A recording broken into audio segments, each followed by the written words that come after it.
All right, so thank you, Senator Irwin, and thank you to the committee for having me again. My name is Holly Hook, and I've been a member of MH Action for roughly 7 years, fighting to make manufactured housing communities better places to live.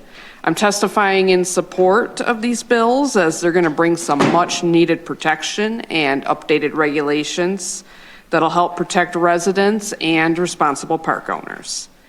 I've worked with numerous residents from manufactured home communities over the past several years, and they've suffered from many health and safety issues with very little recourse. Manufactured housing regulations haven't been updated for decades, and this has left seniors, veterans, and hardworking families vulnerable in one of the last bastions of affordable housing. And I've seen residents struggle with unsafe conditions. I've seen yellow drinking water. I've seen orange drinking water. I've seen gray drinking water. I've seen potholes. I've heard stories about sewage running through yards.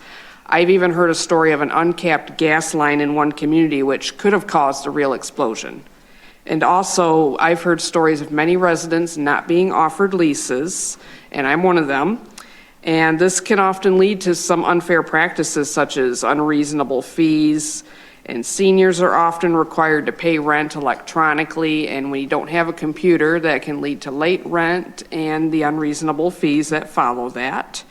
And some other residents have reported utility overcharges, and they have no way to prove that the park is marking up utilities because currently there's no utility transparency.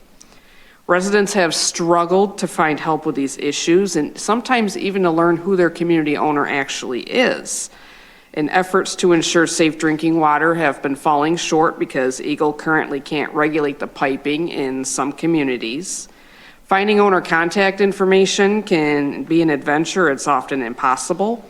And there's some owners out there that are neglecting to fix very important safety issues. Many people also fear losing their homes if they're evicted.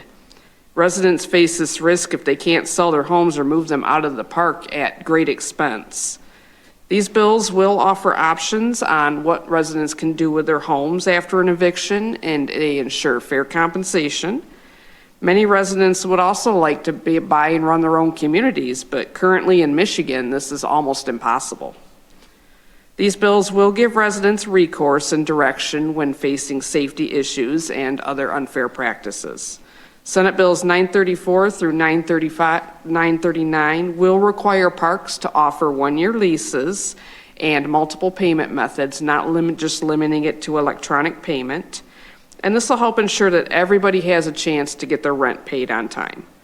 Utility transparency will make sure residents know that they're being charged the correct amount for utilities and that they're being charged the same rate the utility is charging the community. This bill package is a great first step for resident protection. It's a long overdue result of months of negotiations between residents and the industry association. These bills provide important safeguards for vulnerable residents in one of the biggest sources of affordable housing still left in Michigan, and it makes the enforcement of current regulations more effective while providing residents with some real recourse for dealing with dangerous health and safety issues. I want to thank everybody who put many hours and many months into collaborating on this bill package, and I want to thank the committee for their time. Well, I want to thank you for your testimony and for your and Manufactured Housing Action's stick-to-itiveness with these issues over the years. So are there any members that have questions for Ms. Hook? I am not seeing any, so I want to thank you and Manufactured Housing Action